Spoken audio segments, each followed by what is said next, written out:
കാണുമ്പോ അത്ര സുഖം തോന്നിയില്ലെങ്കിലും ലെവൻ പുലിയാണ് കേട്ടാ.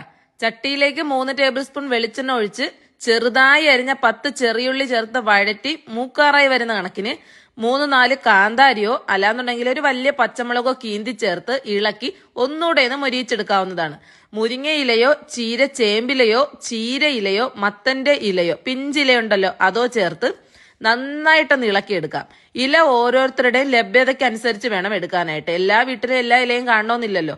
കുറച്ച് കല്ലുപ്പ് കൂടി ചേർത്തതിന് ശേഷം വലിയൊരു കപ്പ് കഞ്ഞിവെള്ളം ചേർത്ത് തിളപ്പിച്ച് ഇറക്കി കഴിഞ്ഞാൽ സംഗതി റെഡി.